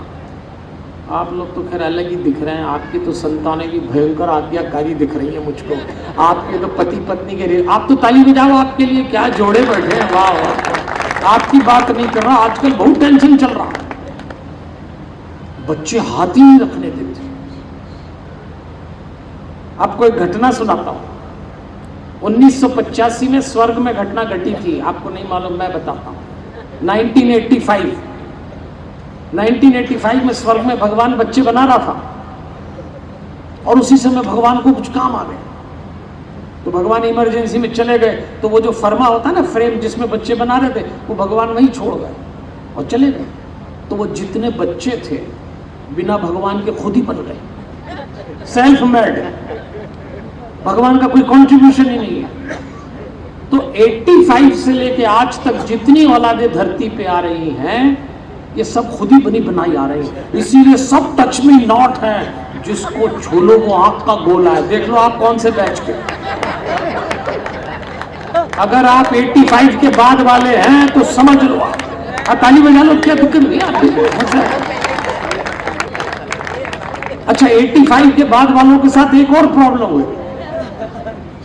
अब वो मम्मी पापा बन गए, उनका पहला बैच चल रहा है, तो वो तो खुद ही उपद्रवी थे। अब उनकी औलादें उद्दंड आ गई, अब परेशान। ऐसी औलादें आई कि माँ बाप डर गए। कई तो बच्चों से हम कहते हैं, भाई तुम ये DTM का चक्कर क्यों चला रहे हो, डिले द मैरिज, शादी क्यों नहीं कर लेते? हाँ कर ली। फिर DTC का डिले द चाइल्ड, बच्चे क्यों नहीं पैदा कर लेते? तो एक बार तो एक लड़के ने कहा, अरे साहब हम तो बच्चे इसलिए पैदा नहीं करते। मैंने कहा क्यों नहीं करते, क्या प्रॉब्लम क्या है? बोले और तो कोई प्रॉब्लम नहीं है, अपने जैसी औलाद आई तो फिर कहाँ संभालेगा। देखो कॉन्सेप्ट ही, मतलब उनको इतना कॉन्फिडेंट है कि जब हम ही प्रॉब्लम चाइल्ड थे तो हमारी तो बोनस लेके आने वाले हैं। तो वो बोलते हैं कि हम जैसा आए तो इससे तो अच्छा रह नहीं, तो बताओ। ये हमको कहते हैं लोग, ये हमारे घर में हो गया। इसलिए आप समझिए कि यदि आप पेरेंट्स हैं तो थ्योरी ऑफ वॉइस की जगह थ्योरी ऑफ वेव्स पे काम करिए। आत्मा का प्रवेश 6ठे महीने। आइए मैं आपको एक बाप बेटे से मिलाता हूं। एक ऐसा पिता जो बाहर से भी अंधा था और भीतर से भी अंधा था, धृतराष्ट्र। बाहर से भी अंधा, भीतर से भी अंधा, कुछ नहीं समझ में आता था उसको। पूरे समय शकुनी से कंडक्ट हुआ, पूरे समय। आप अगर विचार करें कि केकई जिस दिन मंथरा से कंडक्ट हुई, राम राज्य कह सकते हैं, धृतराष्ट्र जिस दिन शकुनी से कंडक्ट हुआ, घर में महाभारत आ गया। एक घर से राम चला जाता है क्योंकि मंथरा सक्रिय हो गई, एक घर में महाभारत हो जाता है, क्यों? शकुनी सक्रिय हुआ। ध्यान रखना, यदि आप पिता हैं तो बहुत सावधान रहना। माँ है तो भी, माँ निपट गई केकई जिसने भरत को जन्म दिया, इसलिए मंथरा और शकुनी से सावधान। ये दो नाम आते हैं तो मैं हमेशा बोलता हूं, ये दोनों बाहर से आए थे। ये दोनों ओरिजिनल आइटम नहीं थे उस घर के, दोनों दहेज के आइटम थे। वो केकई के साथ आई थी, ये गांधारी के साथ आया। तो दहेज में आपके यहाँ जो भी आइटम आए थोड़ा सावधानी। इसमें एक आध ये आया, और ये व्यक्ति नहीं वृत्ति का नाम है। मंत्रा को व्यक्ति मत समझना, शकुनी को व्यक्ति मत मानना। जब हमारे भीतर की मंत्रा अंगड़ाई लेती है, जब हमारे भीतर का शकुनी जाग जाता है, हम अपना ही घर फोड़ते हैं, अपने ही लोगों के बीच महाभारत करते हैं। मंत्रा के लिए तो मैं कहता ही 50 साल पहले मंत्रा कहाँ रहती थी। इस मंत्रा को हमारे घरों में कुछ पोस्ट बहुत पसंद थी। 50 साल पहले मंत्रा भारत के घरों में एक पोस्ट में रहती थी, उस पोस्ट का नाम है सासू जी। ओह 50 साल पहले घर फूटे तो ठीक रहा, सासू जी पे गया। 50 साल पहले की सासू होती भी एकदम फायर ब्रांड थी भाई। अब आजकल मिलती नहीं ऐसी फायर ब्रांड सासू। क्योंकि क्या हुआ कि वो जितनी सासू जी तो चली गई, अब वो जितनी बहुआ थी वो खुद सासू बन गई, तो उनको अकल आ गई कि ज्यादा फाइटिंग नहीं करना। अच्छा, पहले सासू लड़ती भी इसलिए थी कि 4-5 बच्चे होते, आज इसके घर पंगा करो, फिर कल उसके यहाँ चले जाओ, परसों इसके यहाँ चले जाओ। अब ले दे के आजकल 1-2 औलाद तो मरो यही, कहाँ लड़ो। कोई एक्स्ट्रा पराक्रमी सास बहू हो वही लड़ते हैं, आजकल नहीं लड़ते, अब बिल्कुल नहीं लड़ते। तो फिर मंत्रा कहाँ गई, तो सासू से निकल के बहू में घुस गई। अब लोग बहू लाने में डर गए, हमसे तो एक्स्ट्रा आशीर्वाद मांगते हैं। पंडित जी लड़की तो हो गई विदा, अब तो बहू लाना है, आप थोड़ा एक्स्ट्रा आशीर्वाद दो। क्यों एक्स्ट्रा क्यों दो, बहू में क्या प्रॉब्लम। लेकिन मंत्रा बहू नाम की पोस्ट से भी निकल गई। अब लोग पूछते हैं आजकल मंत्रा कहाँ है, तो मंत्रा न सासू में है न बहू में, फिर कहाँ गई, बोले बहू की माँ में घुस गई आजकल। अब ताली बजाना, ताली बजाओ, ताली बजाओ, क्या बात। तो जिसमें खुशी होगी वही नहीं बजाएगी ताली, बाकी तो सब बजाएगा। डायरेक्ट कंट्रोल होता है आजकल। सुबह की पहली चाय में अदरक डलना कि नहीं डलना। आप लोगों की बात नहीं कर रहा हूं, देखो आप तो ताली बजाओ, आप बिल्कुल अलग लोग, आप तो ताली बजाइए, अपन तो दूसरों की। यहाँ तो जो लोग बैठे हैं एकदम अलग। सोनी जी के कार्यक्रम में जो आए होंगे अलग ही होंगे। आपकी बात, अपन दूसरों के मजे ले रहे हैं, आप टेंशन नहीं। एक धृतराष्ट्र की गलती से जिसके पास संजय जैसा देखने वाला हो वो भी न देख पाए। कई बार कई घरों में पिता धृतराष्ट्र हो जाता है। गांधारी ने तो स्वैच्छिक अंधक स्वीकार किया, 100 बर्बाद बच्चे पैदा हुए। इसलिए मैं आपसे निवेदन कर रहा हूं, 6वें में जब आत्मा आ जाए तो अपने बच्चों से आत्मा से जुड़िए। धृतराष्ट्र यही गलती कर गया, भीतर के नेत्र का नाम आत्मा है। आप आत्मा से जुड़ने का एक ही तरीका है, सुबह शाम 2 वक्त मेडिटेशन करिए। देखो मैं रहता हूँ उज्जैन में, वहाँ हमारा एक छोटा सा आश्रम है जिसका नाम है शांतम। आप ही के नगर के कितने लोग, हमारे गोपाल चांडक जी, हमारे श्याम जी, या बहुत सारे ऐसे लोग बैठे हुए हैं जिन्होंने शांतम के निर्माण में खूब योगदान दिया। उस शांतम में हम 24 मिनट का हनुमान चालीसा का मेडिटेशन का एक कोर्स सिखाते हैं। भाई देखो मैं तो हनुमान जी का बहुत छोटा सा भक्त हूँ, हमारा तो जीवन ही हनुमान जी है। हम तो हनुमान चालीसा ओढ़ते हैं, हनुमान चालीसा बिछाते हैं, हनुमान चालीसा खाते हैं, हनुमान चालीसा पीते हैं। तो हनुमान जी की आज्ञा से परिवार की बात करता हूँ। कई बार लोग कहते हैं हनुमान जी तो ब्रह्मचारी है, वो क्या समझे फैमिली प्रॉब्लम। जितने अच्छे से वो समझते हैं कोई नहीं समझता। राम जी और सीता जी में भी फैमिली प्रॉब्लम हो गई थी, हनुमान जी ने सॉल्व करी।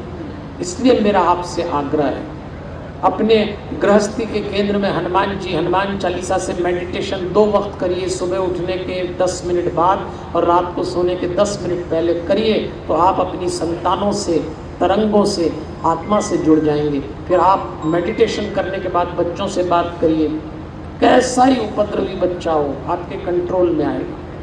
हमारे पास बहुत लोग आते हैं, हम इतनी बार हनुमान चालीसा पढ़ते हैं उतनी बार।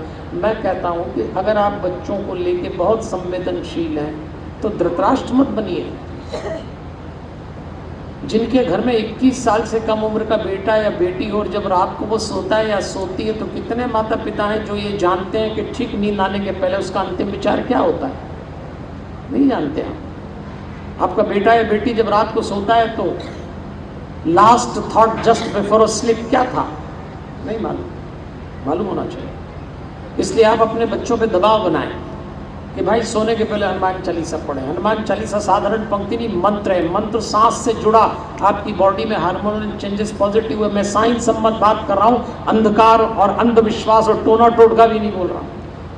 तो अपने बच्चों पे दबाव बनाइए कि सोते समय हनुमान चालीसा पढ़े। भले आ जाए हनुमान चालीसा में नींद आए, कोई प्रॉब्लम नहीं।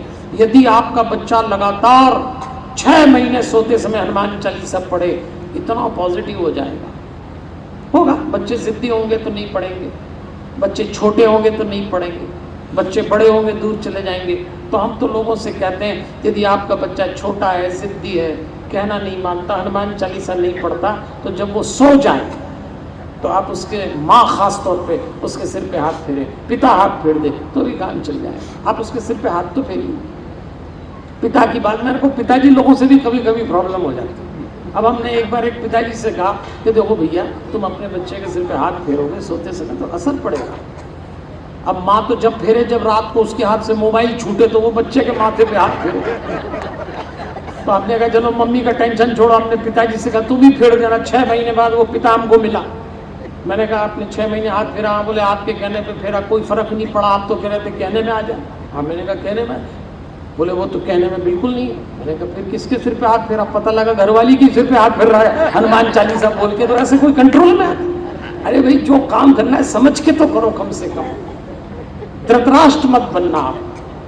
अगर आप अपनी आत्मा को नहीं पहचान पाए तो आपके घर दुर्योधन, दुशासन और बाद में लाइन लग जाएगी और जिम्मेदारी आपकी होगी। भगवान कहते थे, मैं दुर्योधन को क्या दोष दूं, जिस जगह से वो झरन फूट रही है वो झरन ही खराब हो गई। धृतराष्ट्र अंधा था। आइए, 7वें महीने में वो जो भ्रूण होता है, भागवत के अनुसार हमारे शास्त्रों में वो याचना और प्रार्थना करने लगता है। सुनिए आप, क्या हमारे ऋषि मुनियों ने गठन किया हम लोगों के जीवन का।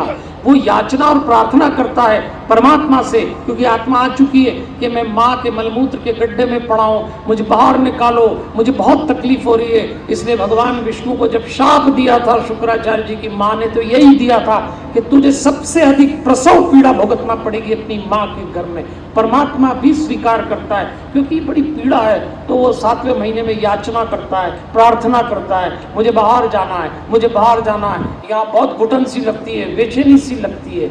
उस समय आइए थोड़ा हम विचार करते हैं।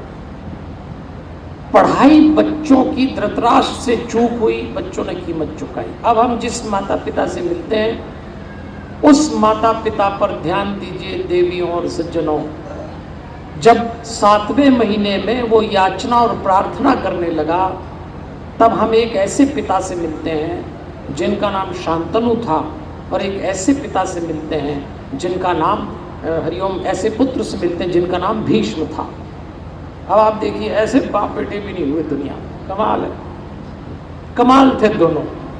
और इनके समय आप देखिए, एक शब्द और है पिता के साथ जुड़ा है। मैं एक एक सूत्र आपको देते जा रहा हूँ। सबसे पहले मैंने परवरिश बताई, फिर परंपरा बताई, फिर परिणय बताया, फिर प्रश्रय बताया, फिर पूजित होना बताया, फिर पढ़ाई लिखाई। अब एक और है पिता के साथ जुड़ा, पगड़ी।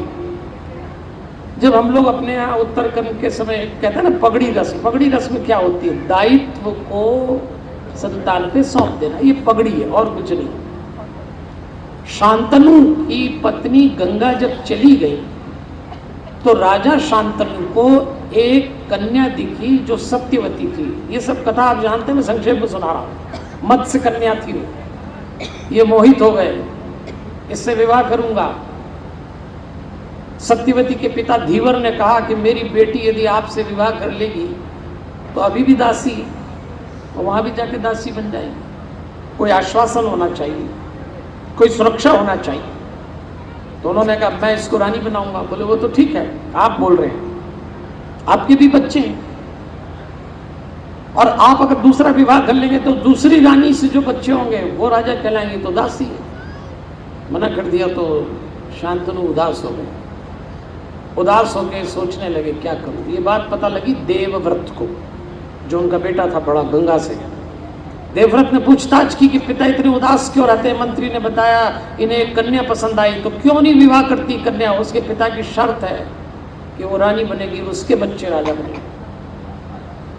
देवव्रत ने जाके धीवर से कहा कि मेरे पिता को, आप जरा प्रसंग सुनिए, एक पुत्र अपने पिता के विवाह की व्यवस्था कर रहा है, कैसे रिश्ते देखे गए। उसने कहा मेरे पिता से विवाह करिए अपनी कन्या का। धीवर ने वही बात दोहराई, बोले मैं वचन देता हूं कि आपकी पुत्री से जो पुत्र पैदा होंगे वही राजा बनेंगे, मैं अपना हक नहीं बताऊंगा, मैं अपने अधिकार की मांग नहीं करूंगा। तो धीवर ने कहा ये तो आप कह रहे हो, कल आपका विवाह होगा, कल आपके बच्चे होंगे, और राजमहल में तो सारे ही निर्णय सत्ता के आसपास होते हैं, मुझे भरोसा नहीं। तब देवव्रत ने कहा कि मैं आपको आश्वस्त करता हूं कि मैं आजीवन ब्रह्मचर्य का पालन करूंगा, मेरी संतानें नहीं होंगी, कन्या का विवाह पिता से कर दो। ऐसी प्रतिज्ञा जब ली,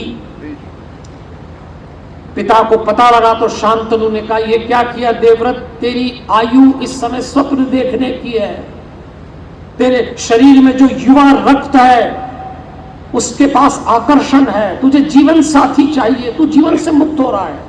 उसने कहा पिताजी मैंने तो शपथ ली है, मैंने प्रतिज्ञा ली है। तब पिता ने कहा तूने ऐसी भीषण प्रतिज्ञा ली देवव्रत कि ये संसार तुझे प्रतिज्ञा पुरुष भीषण प्रतिज्ञा के काम से भीष्म के नाम से जाना जाएगा। और वो भीष्म बन गए। और एक पुत्र अपने पिता से इतनी लंबी परंपरा जो ग्रहण कर रहा है, वो पगड़ी है, वो दायित्व है। बेशक शांतनु को स्त्री से विवाह था, पर शांतनु ने अपने पुत्र को जो आशीर्वाद दिया कि जा तुझे भीष्म के नाम से, वो आशीर्वाद भीष्म की पूंजी बन गया। आज जिस भीष्म को हम पूछते हैं वो पिता का आशीर्वाद था। तो मेरा अनुरोध है कि हम इन सब बातों को समझें। अगर आप पिता हैं, अगर आप माँ हैं, आपके बच्चे हैं, आपका परिवार है, तो प्रॉब्लम का सॉल्यूशन आपको करना है। किस परिवार में समस्या नहीं होती? अपने परिवार की समस्या को ऐसा मत मान लो कि अब तो कुछ होगा ही नहीं, होगा। हर बात का सॉल्यूशन है। और बिना समस्या के गृहस्थी, फिर गृहस्थी किस बात की? गृहस्थी की तो खूबी है, आज एक निपटाओ, कल दूसरी खड़ी, कल दूसरी निपटाओ, परसों तीसरी खड़ी। अरे जनाब, घर छोड़ के जंगल जाके किसी आश्रम में भगवा कपड़े पहन के सन्यास लेना आसान है, लेकिन एक छत के नीचे कई लोगों के साथ रह के गृहस्थी चलाने पे कई सन्यास कुर्बान हो जाते हैं। ऐसा महात्मा लोग कहते हैं, मैं नहीं कहता, साधु संत भी कहते हैं। इतनी बड़ी चुनौती तो फिर क्या डरना, ना हम सफर से निकलेगा। अगर घर में कोई प्रॉब्लम आए तो इन पंक्तियों को याद रखना, न हम सफर से निकलेगा, न हम नशी से निकलेगा। हम सफर मतलब जो आपके साथ चलता हो, हम नशी जिसके साथ आप उठते बैठते हो। न हम सफर से निकलेगा, न हम नशी से निकलेगा, हमारे पांव का कांटा तो हम ही से निकलेगा, कोई दूसरा नहीं निकाल पाएगा। इसलिए अपने परिवार की कभी समस्याओं से अपने परिवार को छोटा मत। अपन कहते हैं ना, अरे हेडेक हो गया, दिमाग खराब हो गया। कई बार माताओं बहनों को लगता है शादी होने के बाद, अरे किस परिवार में आ गए। कई बार पुरुषों को लगता है पत्नी को देख के, अरे जाने किस परिवार से ले, अरे तुम कहाँ से लाए, ऊपर वाले ने भेजी है, काहे के लिए पकड़ उलझ रहे हो। इसलिए हमारे पास तो पति पत्नी लड़ते आते तो हम बोलते कोई नई प्रॉब्लम बताओ, बोले यही बहुत बड़ी प्रॉब्लम है। तो इसमें क्या प्रॉब्लम है? अगर पति पत्नी हो तो लड़ोगे, इसमें टेंशन की क्या बात है? और ये बोले नहीं साहब कुछ ज्यादा ही लड़ता, हाँ तो ज्यादा ही लड़ोगे, उसकी कोई लिमिट है क्या? अरे 25 साल एक लड़की किसी और घर में बड़ी हुई हो, 25 साल एक लड़का किसी और घर में बड़ा हुआ हो, 25 साल बाद दोनों के माँ बाप अलग, दोनों के कुल अलग, गोत्र अलग, लाइफ स्टाइल अलग, आर्ट ऑफ पेरेंटिंग दोनों की अलग रही हो। 25 साल बाद आप दोनों की शादी कर देते हैं और 25 दिन में लड़का सोचता है मेरे जैसी हो जाए, लड़की सोचती मेरे जैसा हो जाए। अरे कहाँ से हो जाए? क्योंकि सभी भाई दोनों जो एक जैसे, दोनों की पूरी खोपड़ी अलग है, तो लड़ोगे पक्का। पर एक शब्द दे रहा हूं, अपने घर लेके जाना। पति पत्नी में मतभेद हो जाए, झगड़ा हो, कोई दिक्कत नहीं। पति पत्नी में मतभेद हो और परिणाम दोनों के बीच रहे, उसको झगड़ा कहते हैं। और पति पत्नी में मतभेद हो, झगड़ा हो, और अगर परिणाम बच्चों पे या परिवार पे आए, उसको कलह कहते हैं।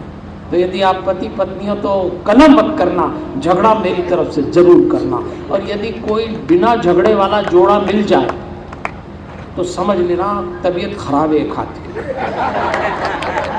बीमार है जोड़ा, स्वस्थ जोड़ा तो लड़ेगा ही लड़ेगा। आप ताली बजाना तो बजाइए, आपको प्रॉब्लम है। देखो यहाँ तो जितने जोड़े बैठे हैं उनको तो लग रहा होगा पंडित जी किनकी बात कर रहे हैं। यहाँ तो आपके चेहरे का नूरानी मुस्कुरा, क्या मुस्कुराते चेहरे हैं, क्या आपकी अदाएं हैं। आपको तो आइडिया भी नहीं कि पति पत्नी लड़ते हैं। क्या बैठे हैं यहाँ, अरे एकदम अलग है। आपकी बात नहीं कर रहा हूँ, है अपन दूसरों की कर रहे हैं, अपन दूसरों की। आइए, हमने शांतनु और भीष्म को भी समझ लिया। जब 8वां महीना आता है ना देवी और सज्जनों, तो प्राणवायु धक्का मारती है और उस बालक को प्रसव पीड़ा में बाहर निकलना होता है। उसमें आती बेचैनी। हर इंसान जब बेचैन होता है, उसका मूल स्वभाव बेचैनी से ही आप इस संसार में आए हैं। तो आप चैन से कैसे रह सकते हैं? तो कोई घटना, कभी कुछ हो, आपको एंजाइटी आए, आपको इरिटेशन आए, आपको ऐसा लगे कुछ अच्छा नहीं लग रहा है, तो आप बिल्कुल परेशान मत होना। आपका बेसिक नेचर है, इंसान आया ही बेचैनी से बाहर है, तो वो बेचैन रहेगा, वो कुछ ना कुछ करता ही रहेगा, उठा पटक। शांति से तो कोई बैठेगा ही नहीं। वो तो हम सब एक्टिंग करने में माहिर हैं, वो पता नहीं लगने देते क्या तूफान चल रहा, सबके अंदर कुछ ना कुछ चल रहा, सब। पर चूंकि एक्टिंग ऐसे करते हैं, कभी कभी तो दूसरों को देख के लगता है इनका बड़ा अच्छा चल रहा, अपनी बड़ी प्रॉब्लम है। किसी का अच्छा नहीं चल रहा, सभी तवे पे बैठे हैं सब। जरा अकेले में छुलो आदमी फट जाएगा। क्योंकि वो जो 8वां महीना है, वो इंसान को तैयारी ऐसे कर रहा है कि अब बहुत बेचैन है, जिसको लगता है अभी चाहिए। हमको लगता है बच्चों को देख के अभी चाहिए, अभी चाहिए। हाँ तो है, वो तो स्वभाव है, अभी निकालो, अभी निकलना है मुझको, बेचैन हो रहा है। उसको बेचैनी क्या है, वो आप होंगे, बेसिक नेचर है। अब आप जितने मैच्योर होते हैं उतना कंट्रोल कर लेते हैं, पर ये नेचर है मनुष्य का, स्वभाव का, बेचैन होना। और यहां से जब वो संसार में आता है, आइए देवियों और सज्जनों, पिता के सूत्र बताता चल रहा हूं मैं आपको। मैंने आखिरी सूत्र पकड़ी और उसके बाद का सूत्र पुस्तक। ये बहुत प्यारी फिलोसफी है। पिता एक पुस्तक है। एक दार्शनिक ने कहा पिता एक पुस्तक है, मां पुस्तक नहीं है। माँ पुस्तक नहीं है, माँ गीत सरीकी है। माँ को आप सुन लेते हैं, आपको पढ़ना नहीं, लेकिन पिता को पढ़ना पड़ता है। और पिता एक ऐसी पुस्तक है जिसमें पहले पेज से लेके आखिरी पेज तक सब लिखा हुआ है। पर शर्त यह है, एक दिन में आप एक ही पन्ना पढ़ पाएंगे, एक दिन में आप आखिरी पन्ना नहीं पढ़ पाएंगे। इतना गहरा हो जाता है पिता, इतना। पिता एक पुस्तक है, उसको आराम से पढ़िए। आज का पन्ना आज ही पढ़िए, आगे मत जाइए, 50 सवाल खड़े हो जाएंगे। आइए, एक पिता और एक पुत्र से मिलते हैं। ऐसा अनूठा बाप बेटा नहीं मिला होगा। सब अनूठे ही रहते हैं, बाप बेटे जीतते हैं तब भी और अब भी। अब देखो कुछ नहीं मिला तो पिता की शादी के लिए ब्रह्मचर्य अपना लिया है। ऐसा होता है, समझना पड़ता है पिता। परशुराम जी के पिता का नाम था जमदग्नि। जमदग्नि को अपनी पति रेणुका यानी परशुराम जी की मां के चरित्र पे संदेह हो गया। कथा आप जानते हैं। जब रेणुका आई तो इनको आवेश आया, तो जमदग्नि ने अपने चारों बेटों से कहा कि मेरा आदेश है कि दंड देना चाहता हूं। जो दंड इसने, अपराध इसने किया, उसका दंड ही वध है, तो इसका वध कर दो। सबने मना किया। परशुराम आए, उन्होंने कहा राम, परशुराम आज्ञाकारी थे पिता के। पिताजी आज्ञा दीजिए। मेरी आज्ञा मानेगा? जी पिताजी मानूंगा। तो तेरी मां का वध कर दे। परशुराम जी ने फरसा उठाया और वध कर दिया। बाद में परशुराम जी से पूछा गया, आपने इतना बड़ा कृत्य कर दिया, मां को मार दिया? तब परशुराम ने कहा था, जब मेरे पिता ने मुझे आज्ञा दी तो मैंने एक क्षण आंख बंद करी और पूरी तरह से पिता में उतर गया। और मुझे लगा कि मेरे पिता अद्भुत हैं। वो मां को मारना चाहते हैं या मेरी परीक्षा लेना चाहते हैं? दो अलग अलग घटनाएं देखी मैंने। तो मुझे लगा कि मैं पिता को प्रसन्न करने की मां का वध तो कर देता हूं, पर मैं पिता को जानता हूं। और उन्होंने वध कर दिया। प्रसन्न होकर जमदग्नि ने कहा, परशुराम में प्रसन्न हुआ, बोल बेटा क्या मांगता है? तो उसने तुरंत मांगा, मेरी मां को जीवित कर दे, और जब मेरी मां जीवित हो जाए तो उनको स्मरण न रहे कि ये घटना घटी। पिता मुस्कुराए और बोले, मैं राम जानता था कि तू मेरी आज्ञा भी पालेगा और बाद में मुझसे ये वरदान भी मांगेगा। इसका नाम है पिता पुत्र की समझ। एक पिता को समझने के लिए पुस्तक की तरह गुजरना पड़ेगा। बाहर से तो दृश्य लगता है कैसा पिता जमदग्नि जो बेटे से माँ की हत्या करा रहा है, लेकिन इस पूरे घटनाक्रम को देखें तो पिता एक भरोसा है, पिता एक जिज्ञासा है, पिता एक अज्ञात रहस्य है। पिता हर उस पुस्तक का हर वो पृष्ठ है जो आप एक दिन में एक ही पढ़ पाएंगे।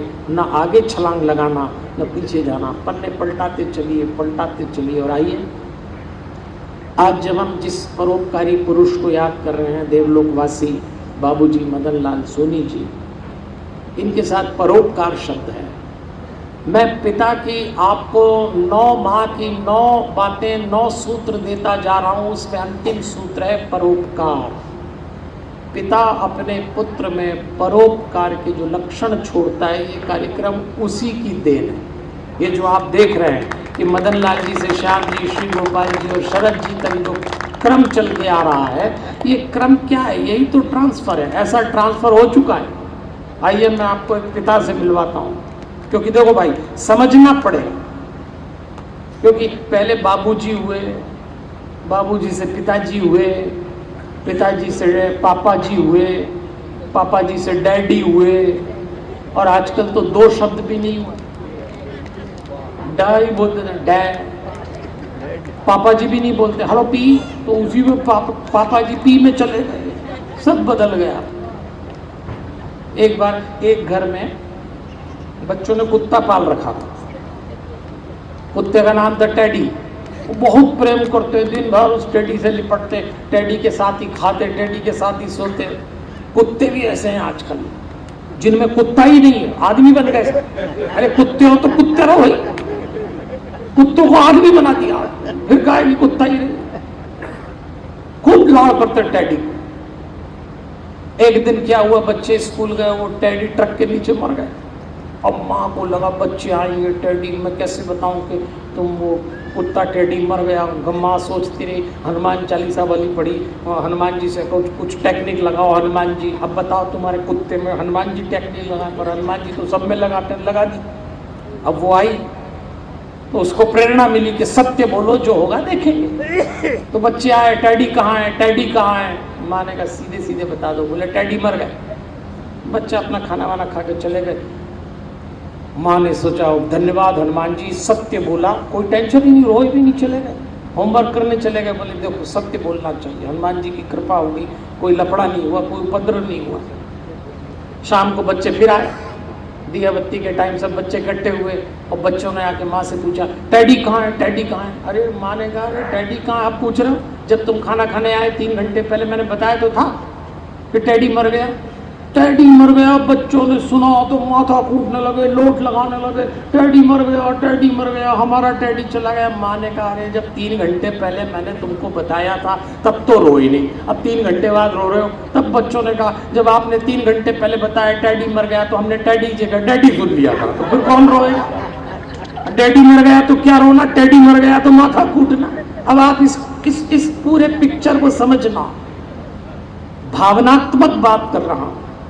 अपने लोगों के प्रति जो संवेदनशीलता थी धीरे धीरे पीढ़ियों में कम होती जाए। इसको अंग्रेजी में इमोशनल एब्सेंस कहते हैं। ये भारत के परिवारों में एक बीमारी बन के उतर आई। भगवान शंकर और पार्वती जी का एकांत जैसा एकांत नहीं। विवाह करके लाए पार्वती जी को, दोनों बैठे।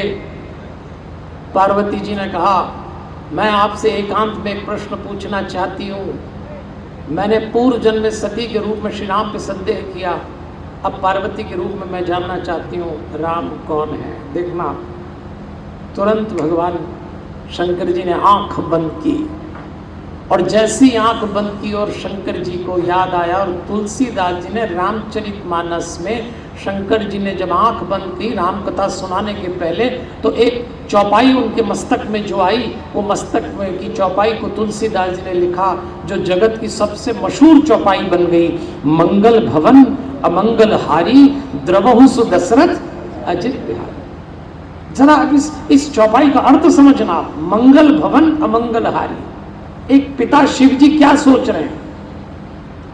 आप श्री राम का बाल रूप उनको ध्यान आया, मंगल भवन अमंगलहारी, मंगल को करने वाले, अमंगल को हरने वाले। द्रवहु सुदशरथ। द्रवहु मतलब आप मेरे ऊपर दया करिए, द्रवित हो जाएं। द्रवहु सुदशरथ। अजिर, अजिर आंगन को कहते हैं, बिहारी घूमने वाले को। शिव जी कह रहे हैं दशरथ के आंगन में घूमने वाले, विहार करने वाले, हे बाल रूप राम, मेरे पापन, मेरे आंगन, मेरे परिवार में भी ऐसी कृपा करिए।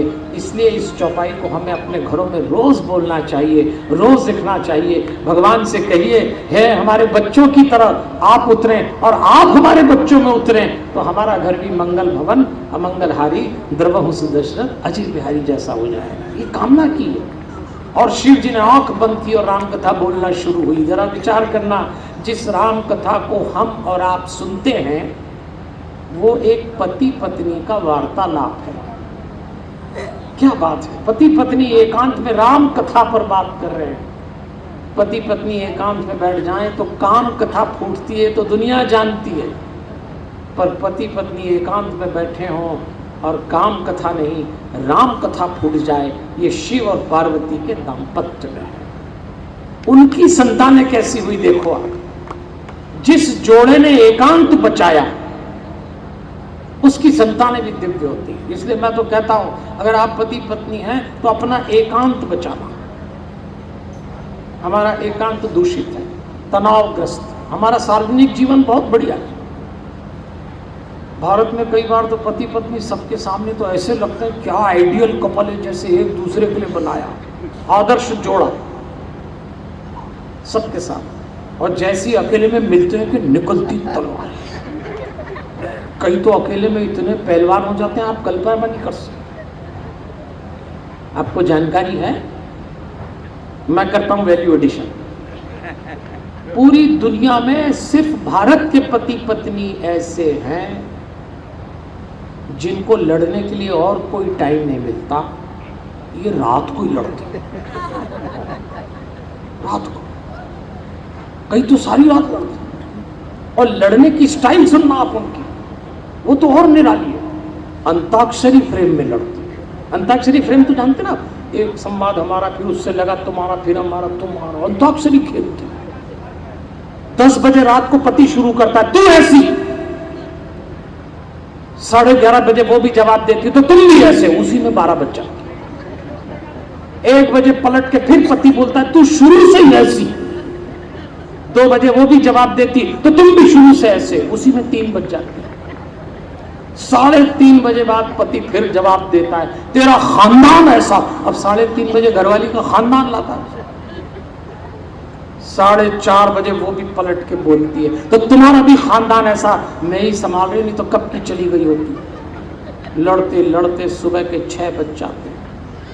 लेकिन कमाल के हैं भारत के पति पत्नी, सुबह 6 बजे तक लड़ते हैं और 6 बजे मालूम क्या करते हैं, चलो दिमाग खराब हुआ, चाय पिला। चाय साथ में पीते से।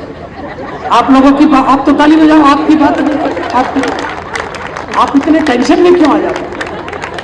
अपन तो दूसरों के मजे ले रहे हैं। शिव और पार्वती का एकांत इतना दिव्य था कि 3 महान संतानें धरती को प्राप्त हो गईं, कार्तिकेय, गणेश जी और हनुमान जी। शिव का शाब्दिक अर्थ है, शिव पुराण के अनुसार, कल्याण। कल्याण को अंग्रेजी में वेलफेयर कहते हैं। वेलफेयर का सामान्य शब्द है परोपकार। शिव जब हनुमान में उतरे तो हनुमान सेवा का प्रतिरूप हो गए। ये जो हम आदरणीय मदन लाल जी को याद कर रहे हैं, उनका जीवन ही परोपकार का उत्कर्ष था। उनके जीवन में हनुमान जैसा परोपकार उतरा हुआ। तो कौन उतारता है? पिता से पुत्र में, पुत्र से फिर। ये क्रम है देवियों और सज्जनों। मैं कहीं माता पिता की तुलना नहीं कर रहा, मेरी दृष्टि में दोनों समान है। लेकिन चूंकि आज विषय पिता का था, इसलिए मैंने आपको एक ऐसी यात्रा कराई जो गर्भाधान से आरंभ हुई और 9वें महीने में जब जन्म लेता है तो फिर हनुमान जैसा हमारा जो नया वंश है, हमारी जो नई पीढ़ी है, इनमें हनुमान जैसा टैलेंट होना चाहिए। इनमें वो बात होना चाहिए। इसलिए हम बच्चों से कहते हैं, ये जो हमारा जन्म हुआ ना, जो हमने 9 महीने बिताए, वो अपनी ही और लौटने की कथा है। मैं जब भी आप जैसे लोगों के बीच बैठता हूँ, मैं निवेदन करता हूँ, पीछे चलिए, पीछे चलिए। आइए एक छोटी सी कहानी के साथ मैं अपनी बात पूरी करूँगा। अभी मेरी घड़ी के हिसाब से 5 मिनट बचे, मुझे 1 बजे छोड़ना, 1 बजे छोड़ दूंगा। जो वचन दिया वो पूरा करूँगा। लेकिन एक छोटी सी बात, बड़ी छोटी सी कहानी है, बहुत अच्छी लगती है देवियों और सज्जनों, आपको भी अच्छी लगेगी। एक पेड़ था, बहुत बड़ा पेड़, उस पे बच्चे आके खेला करते थे। एक बच्चा प्रतिदिन उस पेड़ पे आके खेलता, चढ़ जाता, वो पेड़ उस बच्चे के लिए झुक जाता, अपनी डाली झुका देता। कुछ समय बाद उस बच्चे ने आना बंद कर दिया, वो पेड़ उदास हो गया। उसके पास के जो पेड़ थे उन्होंने कहा, तू क्यों उसका रास्ता देखता है, वो लौट के नहीं आएगा। पेड़ उदास हो गया, मुझे उसकी बहुत याद आती है, वो नहीं आया।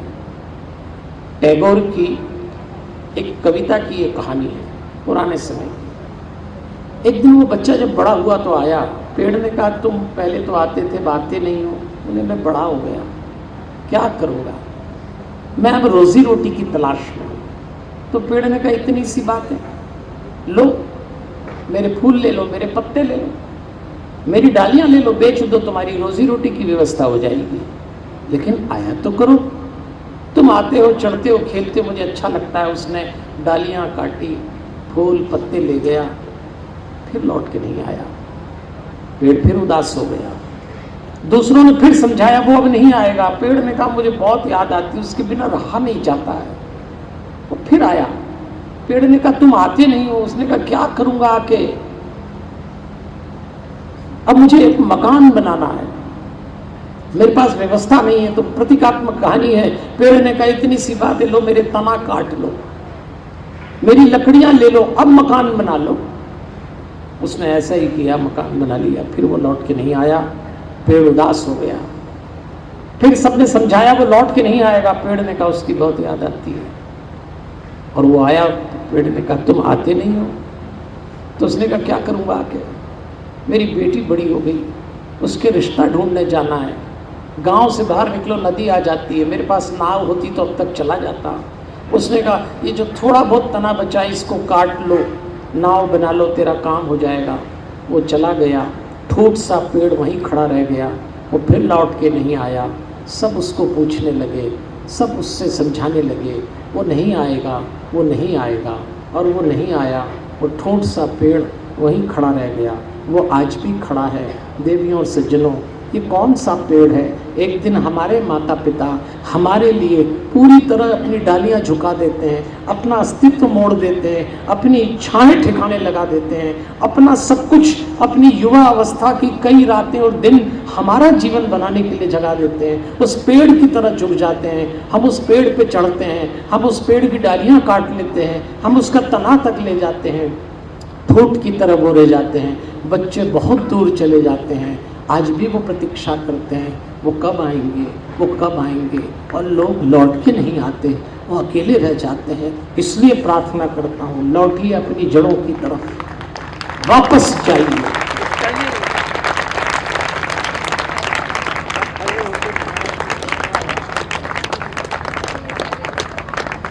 मित्रों, ये कथा, ये कहानी सिर्फ इसलिए है कि जो अपनी जड़ से कट गए, वो पत्ते, वो फूल सूख जाएंगे। लौटिए अपनी जड़ों पे। आप लोग बैठिए। मेरा स्वभाव नहीं कि मैं किसी को उदास रवाना करूं। 2 मिनट की बात और है, मैं पूरी करूंगा। 1 मिनट आपको बस एक आखिरी, मैं किसी की आंख में आंसू तो देख ही नहीं सकता। मेरा तो उसूल ही है, खुश रहिए, खुश रखिए, जरा मुस्कुराइए। एक छोटी सी बात करता हूं, 1 मिनट में अपनी पूरी करूंगा। आप लोग शांति से, तसल्ली से, उदास होकर बिल्कुल मत जाना। देखो, हमारे पहचान का एक जोड़ा है, मांगीलाल चंचलाना। मांगीलाल बुड्ढा हो गया, बुड्ढा हो गया तो दादा बन गया। सब नाती पोते आप पास में बैठे। बच्चों ने दादा से पूछा, दादा एक बात बताओ, जब आपकी दादी चंचला से शादी हुई तो आपने उनको पहली बार कब देखा? तो मांगीलाल ने कहा, अरे हमारे टाइम कोई देखना मिलता है, शादी के 1 साल तक पते ही नहीं रहते थे, रेल के डिब्बे नुमा मकान होते थे, डोकरे डोकरी घर के बाहर बैठ जाएं तो देख ही नहीं सकते थे, तुम्हारे जैसा थोड़ी चलता था। तो पोतों ने कहा कि फिर तो दादा बड़ी प्रॉब्लम हो गई होती, फिर आपको दादी को देखना होता, चंचला दादी को, तो आप क्या करते? बोले हम भी कम थोड़ी पढ़ते थे, हमने भी टेक्निक निकाल ली। क्या टेक्निक निकाली? बोले बाजार गए और एक घंटी खरीद लाई और चंचला को बोल दिया जब जब घंटी बजाओ आ जाया कर। फिर हम घंटी बजाते, चंचला आ जाती, हम देख लेते तेरी दादी को। ओहो, पोतों ने कहा दादा तुम तो पुरुष थे, पुरुष प्रधान समाज था, तो तुमने तो टेक्निक निकाली कि घंटी बजाई, दादी आई, देख लिया उसको। पर बेचारी दादी को यदि तुम्हें कभी देखना हो दादाजी, तो वो क्या करती हो फिर? बोले तुम्हारी दादी भी कोई कम पड़ती है क्या? थोड़ी थोड़ी देर में खुद ही आ जाती थी और पूछ लेती घंटी तो नहीं बजाई, और हम उसको देख लेते। बस मैं यही आपसे कहना चाहता हूँ, ये जो मुस्कान आपके चेहरे पे, ये हर उम्र में बनी रहना चाहिए। देवियों और सज्जनों, मैं पुनः आदरणीय कमलाबाई सोनी जी के चरणों में वंदन करता हूँ। श्याम जी उषा जी, श्री गोपाल जी शीला जी, शरद जी रूपाली जी, आयुषी जी, श्रीकांत सोनी जी, विहान सोनी जी और इस परिवार के जितने सब सदस्य हैं, मैं अपनी वाणी से जो भी आपकी शब्द सेवा कर सका मैंने कर दी। मेरी वाणी में कोई दोष रह गया हो कृपया क्षमा करिएगा। हनुमान जी महाराज से प्रार्थना करता हूँ मेरे जीवन में जो जो भी सुख आए हैं वो सब आपके जीवन में आए, और मेरे जीवन में जो जो भी दुख आए हैं वो एक भी आपके जीवन में ना आए। हमारे हनुमान, हमारे हनुमान, हमारे हनुमान।